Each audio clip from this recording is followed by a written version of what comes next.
Clasificación B, bajo supervisión de un adulto.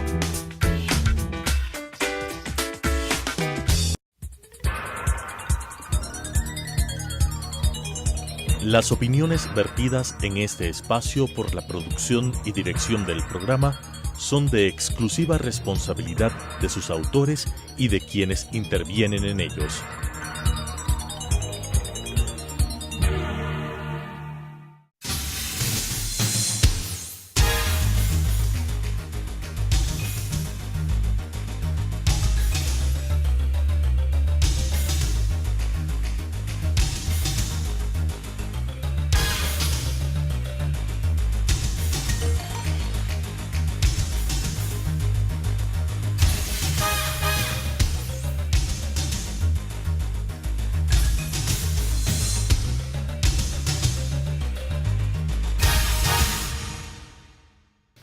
Bienvenido a Debate Jurídico, el programa del Colegio de Abogados de Pichincha, que vamos esta semana a tratar un tema que ha causado escándalo, llamemos, en todo el país y que involucra nuevamente a Alianza País, cuando indudablemente esta organización fue dirigida por Rafael Correa. Investigación periodística que se ha hecho público está a cargo de Fernando Villavicencio y Cristian Zurita, denominada Odebrecht y otras multinacionales pusieron presidente en Ecuador. Esto ha provocado que una ex jueza de la Corte Constitucional termine con prisión preventiva.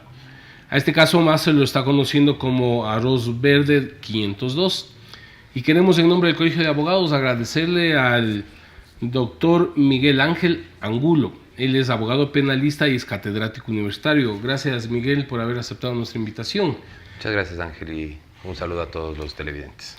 Gracias. A ver, esta receta de arroz verde es el nombre de un informe que en febrero del 2014 recibió la asesora de Rafael Correa, Pamela Martínez, ex vicepresidenta de la anterior Corte Constitucional.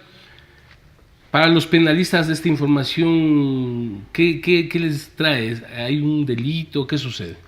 Bueno, este informe se desarrolló en donde se puede evidenciar que existió un ingreso de dineros con el propósito del financiamiento de la campaña, específicamente del 2014, tanto de la campaña presidencial como de la campaña de otras dignidades o autoridades dentro del país. Lo que revela este informe a partir del 2014 y todo su desarrollo es cómo estaba estructurado el manejo de este dinero, cómo ingresaba y por parte de qué personas jurídicas, en este caso empresas, ingresaban o eran dados estos aportes, quiénes eran las personas que solicitaban estos aportes y cómo eran distribuidos. Es decir, se manejó esto como una especie de organización empresarial, pero evidentemente con su tinte y orientado Pero sería al ámbito delictivo. una organización, justo te iba a decir empresarial, cuando esto es público y notorio, pero aquí se manejó más bien tipo mafias. Claro, si lo comparamos es como el caso que se desarrolló en el Perú en torno al tema denominado lavallato, en donde se lavó dinero a través de empresas privadas que precisamente se dedicaban a lavar dinero. Digo que es una organización empresarial porque hoy en día, la delincuencia organizada en referencia a los delitos ejercidos por actividades empresariales o actividades económicas como tal, se manejan con una estructura de tipo empresarial legal. Evidentemente, pero los dineros provienen de formas o de actuaciones ilegales. Claro, si las empresas que entregan son multinacionales muy reconocidas. Claro, lo que pasa es que las empresas que entregan los dineros son constituidas legalmente en sus países. El problema es a quién entregan y por qué entregan. El problema radica en que, ¿por qué entregan? Es decir, ¿estaban autorizadas o no para entregar esos dineros? ¿Para qué? Y estas personas, ¿estaban o no autorizadas para receptar esos dineros y cómo los distribuían? En ese momento se torna de ilegal, porque las empresas pueden ser legales, ¿sí? Pero la cuestión delictiva radica en por qué se entrega el dinero y cómo se entrega, a quién se entrega y cómo distribuye. Miguel, en estos casos, ¿qué delitos se pueden configurar? Bueno, Fiscalía ya inició, de hecho, una instrucción fiscal en contra de la señora Pamela Martínez por estos delitos, por estos dineros entregados.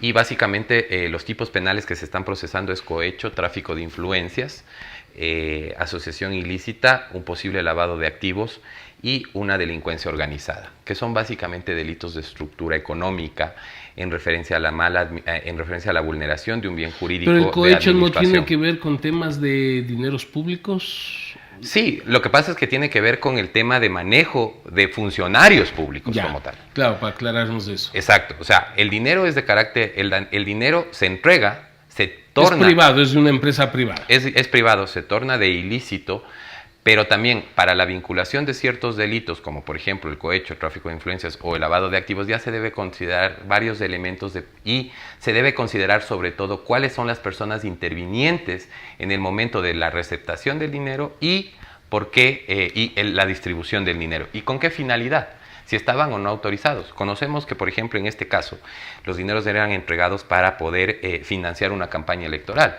y sabemos, todas las personas que estamos dentro del ámbito jurídico y del derecho, que las contribuciones a las campañas electorales pueden realizar las personas naturales, perdón. Así es. ¿Sí? En este caso no eran personas naturales, eran personas jurídicas. Y más aún, personas jurídicas que no tenían en su gran mayoría no residían o no tenían su domicilio aquí en el país. Ahí, Miguel, salta otra inquietud. Se habla de que estos aportes son alrededor de 11.6 millones, de un total de un compromiso proyectado de 14 millones. Esto se lo pasó por encima al Consejo Nacional Electoral porque, a ver, indudablemente, como tú señalas, en las campañas electorales puede haber aportes de personas naturales, ¿no es cierto? Pero por esos montos, si el Consejo Nacional no se dio cuenta, no quiso darse cuenta, ¿o qué pasó? A ver, el Consejo Nacional Electoral normativamente debía tener o tiene la obligación de verificar y hacer un análisis respecto de los dineros utilizados en las diferentes campañas. Sabemos que el Consejo Nacional Electoral en el momento del 2014 y como toda la institucionalidad estatal en ese momento estaba, digamos que en cierta forma manejada por el poder de turno. Entonces, evidentemente en este caso, yo creo que hubo una verificación, no hubo una verificación respecto de los dineros utilizados. Pero ahora, el monto es el que alarma. Por supuesto. Porque estamos hablando de 11.6 millones claro, porque de dólares. En campañas los conocemos, por ejemplo, tú como persona natural a tal campaña le quieres donar 50 banderas, 20 afiches, y eso indudablemente va en una rendición de cuentas que se hace ante el Consejo Nacional Electoral. Pero 11 millones... Esto parte del caso específicamente en donde se vinculó a la empresa transnacional esta Odebrecht, que todos hemos conocido, que corrompió un sinnúmero de países, tanto a personas naturales como personas jurídicas y personas de gobierno, es decir, políticos, a nivel latinoamericano.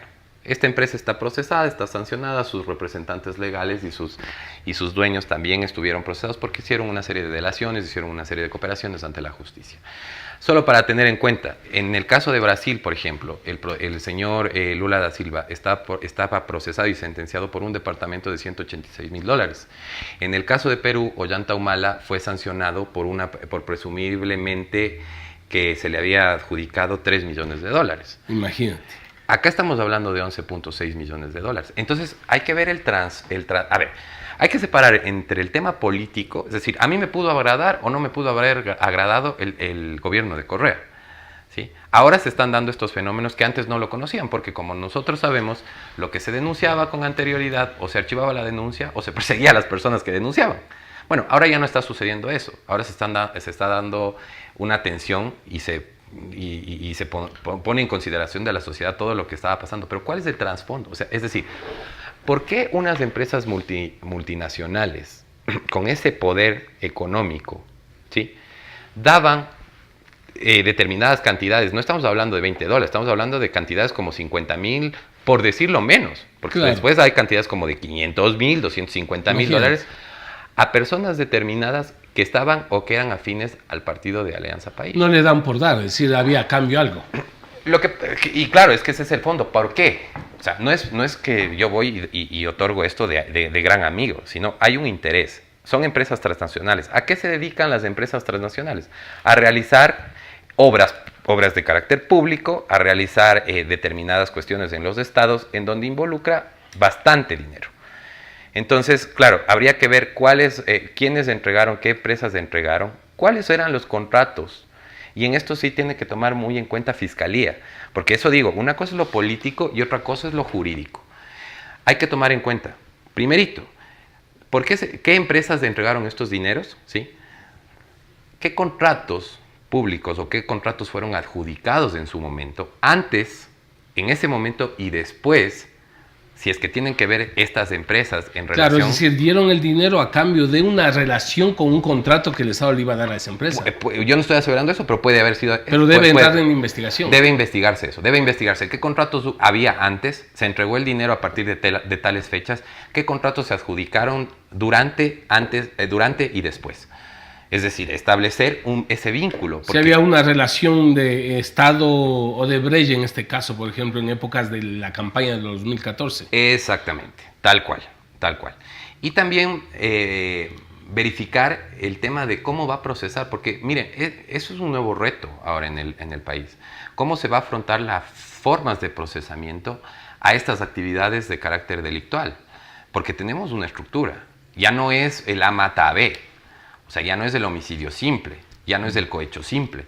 Tenemos una estructura generalizada dentro del poder, dentro del gobierno. Una estructura, Miguel, a tal punto que utilizaban claves, códigos como esto de arroz verde. Es decir, por eso yo te decía hace un momento, tipo de grupos mafiosos, ¿no es cierto?, que utilizan claves para despistar, llamémoslo así, o entenderse para, en este caso, gestionar contribuciones al partido de gobierno. Bueno, no tan estructuradas y no tan inteligentes, porque al supuesto líder, que respecto de la investigación se dice que es Jorge Glass, le ponían JL.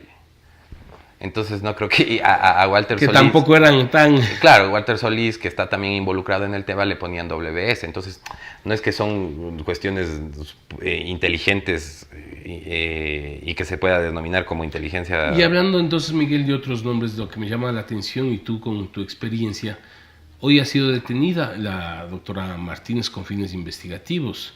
¿No debería convocarse a los que están mencionados en este informe también, como María de los Ángeles Duarte, Alexis Mera, Viviana Bonilla, entre otros, para que también rindan su versión? Claro, debe existir aquí un respeto a los derechos de las personas que están siendo procesadas o que están siendo investigadas, y a los posibles intervinientes en este... Es decir, les llamarán en su momento. Les llamarán dentro de la investigación, ya sea como versionistas, o les vincularán a la investigación previa, o posteriormente... ¿Y si se van del país? Y es que ese es un problema que nosotros estamos viendo ahora desde el aspecto jurídico. Para contrarrestar, digamos, la huida de estas personas, se está dictando prisiones preventivas, ¿sí? Se dicta prisiones preventivas y se está llevando esta clase de pedidos sobre la prisión preventiva, y en cierta forma se está abusando del derecho, se está abusando del sistema punitivo.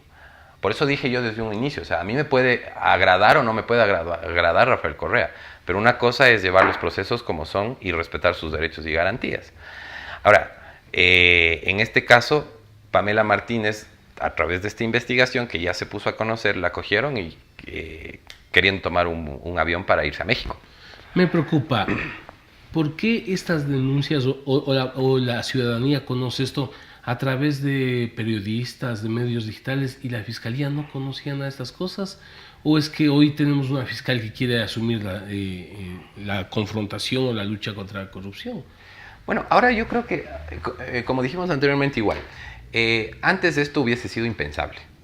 Es decir, a personas que antes en el periodo de Rafael Correa se trataba de investigar o se trataba de decir que estaba involucrado en un tema de corrupción, la denuncia en primer lugar se archivaba y después se procesaba a las personas que realizaban estas denuncias, ya sea por injurias o se cerraba canales de televisión. Era impensable.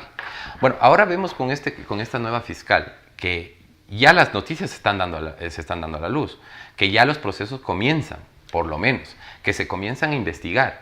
Vamos a seguir hablando de eso, Miguel, si nos permites, luego del corte comercial.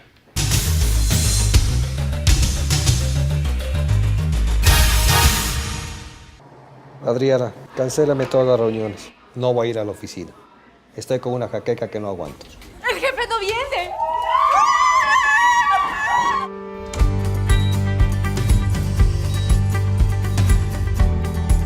¿Estás seguro? Salió bien. Muy bien. Bueno. Cuanto antes vayas a Ecuasanitas, más rápido te curas. la empresa de medicina prepagada que cuida de ti. Ecuasanitas. Es bueno estar sano.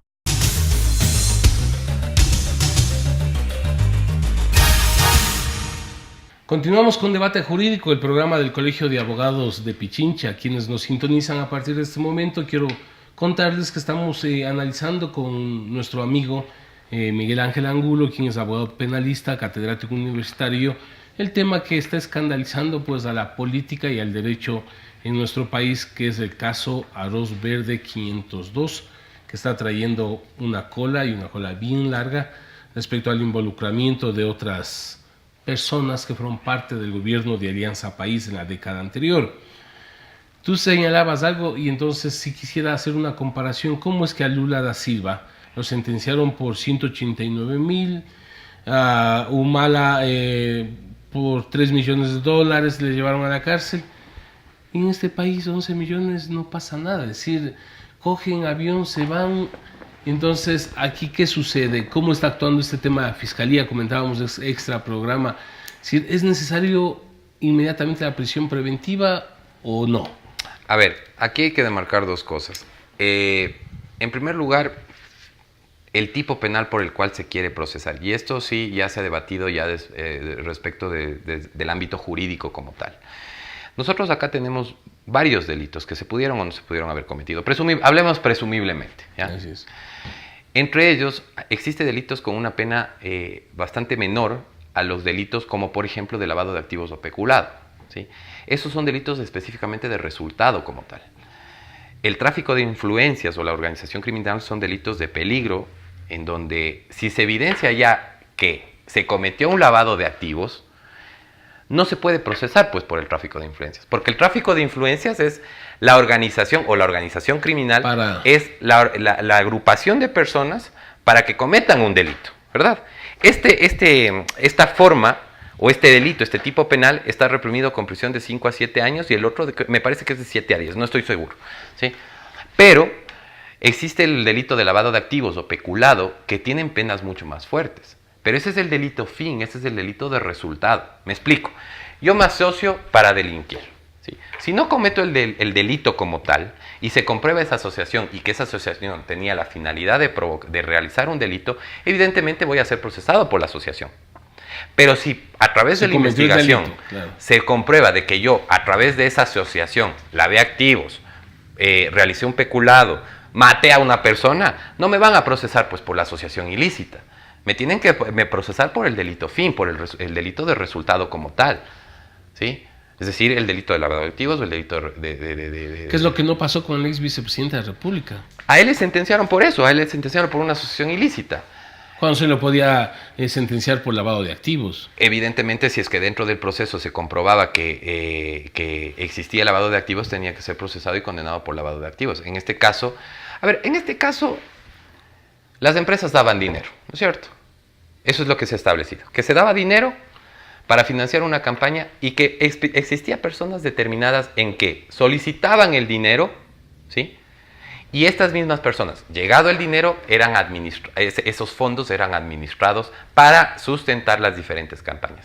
Que una de esas personas que solicitaba el dinero presumiblemente era Jorge Gras y era la persona que designaba a dónde iba el dinero.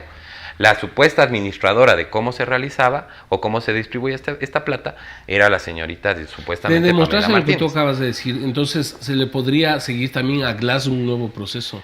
Se podría seguir un nuevo proceso y en esto hay otra confusión también. O sea, ¿cómo es lo que pasa es que estas estructuras de carácter criminal, se podría decir, ya enfrentan, no solo dentro de lo político, para ver qué desgastado estaba la institucionalidad del Estado en ese momento, o sea, decir, en qué fallamos, ¿sí? Como institucionalidad, como Estado, sino que a la vez representa un reto para los juristas, un reto para los abogados, un reto para los jueces y un reto para los fiscales. Porque la normativa está, o sea, no pueden venir a decir que la normativa no me da para procesar esta clase de conductas. La normativa te da. El problema es el desconocimiento que se tiene para aplicar esa normativa. Vamos a ponerlo en términos técnicos de qué se debe conocer para poder procesar estas cosas. Primero, formas de autoría y participación, ¿sí? Esto era existe aquí una responsabilidad por autoría mediata, por dominio de organización o por aparatos organizados de poder. ¿Existe acá O se lo podría hacer por delitos de infracción de deber. Uno. Segundo, el tema de aplicación de concurso real e ideal de infracciones. ¿Puedo aplicar yo en determinado caso el concurso real o ideal de infracciones? 3. ¿Cuándo aplico o cuándo proceso e investigo por el delito de resultado o los delitos de mera actividad? Lo que explicábamos anteriormente. Asociación ilícita, lavado de activos. Todo eso tiene que considerarse. Ya no es de eso como yo digo, siempre digo, el A mata B. No, acá existía una estructura. Y debe comprobar Fiscalía la autoría mediata por los aparatos organizados de poder. ¿Qué responsabilidad tienen las empresas que dieron el dinero? Porque estamos hablando de quienes recibieron, los que distribuyeron. Claro, se hace público, inclusive Odebrecht hizo público a través de José Santos la entrega. ¿Qué responsabilidad tienen? Porque algunas empresas, no siendo internacionales, tienen todavía en el Ecuador intereses, como por ejemplo el grupo Azul, Telconet, que ha sido nombrado. Es decir, ¿qué responsabilidad tienen ellos? A ver, acá el artículo 49 específicamente del Código Orgánico Integral Penal permite y da la apertura para que se pueda investigar, procesar y sancionar a las personas jurídicas. Yo no sé si estas empresas, estaba recordando cuáles son las empresas de carácter internacional que realizaron estas actividades en sus países, tipifican la responsabilidad penal de la persona jurídica.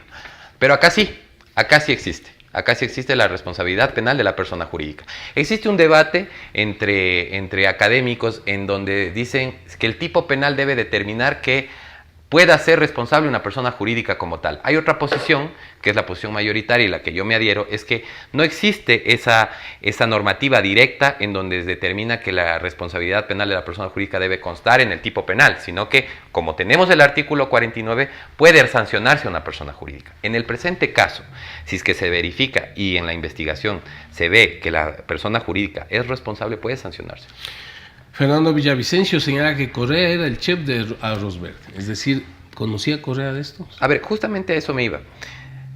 Acá, como lo he repetido varias veces en esta entrevista, no es el A mata B, ¿sí? Es una organización, ¿sí? En esta clase de organización, trasladémoslo a temas o a términos técnico-jurídicos. Esta clase de autoría y participación, y cuando hablo de autoría y participación, hablo de intervinientes en el hecho delictivo, se lo ha tratado desde la doctrina como tal, y en eso tienen que ahondar los jueces y los fiscales, en autores mediatos por aparatos organizados de poder o autores mediatos en dominio de organización. ¿Qué quiere decir esto? Que existe una organización con orden jerarquizado, ¿sí?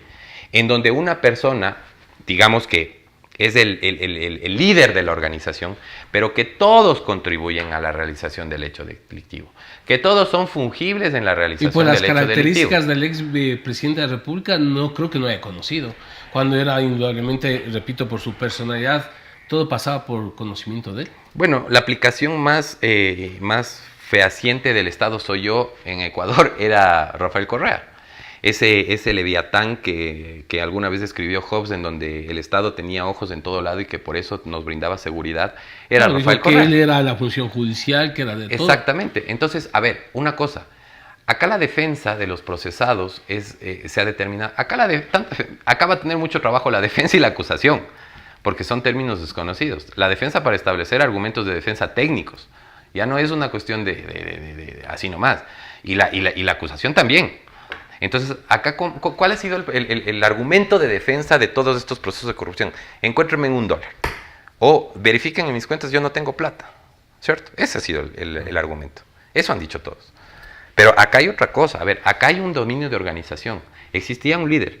Existían muchas personas que encabezaban esa organización. Existía personas fungibles en donde se podía sacar a una o a otra e iba a ser exactamente lo mismo. El dominio como tal, y eso en ya términos jurídicos, ¿sí? El dominio del hecho como tal, en la realización del hecho delictivo, no se va enfocado a la persona que entregó la plata o recibió la plata. El dominio como tal de ese hecho radica en esa organización como tal. ¿El papel de la UAF aquí? Bueno, la UAFE ahora es una unidad bastante estructurada dentro de la Fiscalía General del Estado. Que antes estaba inclusive dirigida por el actual fiscal. Sí, y la fiscal general entiendo yo que tiene mucho conocimiento sobre procesos investigativos. Sí, eso puede ayudar para que continúe su Evidentemente, la UAFE tiene conexos con todas las entidades bancarias, con todas las entidades financieras, con todas las entidades que manejen dinero en el país. Entonces, claro, ahora el problema de estas situaciones o de estas características de delitos es seguir el rastro del dinero. Porque ese es el problema.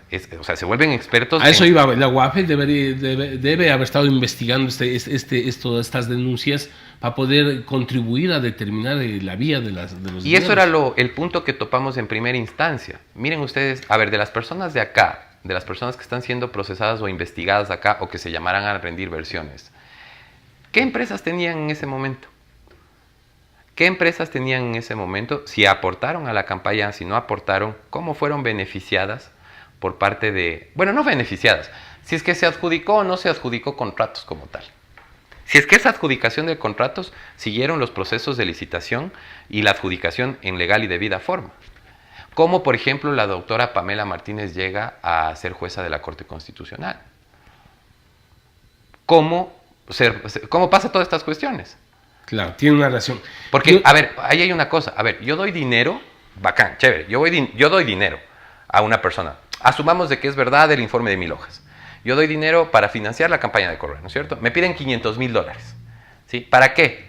Para que uno haga chompas, para que otro haga gorras, para que otro arme la logística, para que otro arme la comida. Esas gorras hace una empresa. Ojo, esas chompas hace otra empresa. Esa comida vende otra empresa. Veamos de quién pertenecen esas empresas también. Ahora, yo te quiero insistir, todo se conoce por los periodistas, por los medios de comunicación. La Fiscalía ha viajado a Brasil, se ha reunido con funcionarios, pero me preocupa que nada ha salido de la Fiscalía y siempre actúa luego de que se hace público a través de otros medios. Sí, yo creo que, a ver, ahí Fiscalía debe ser bastante...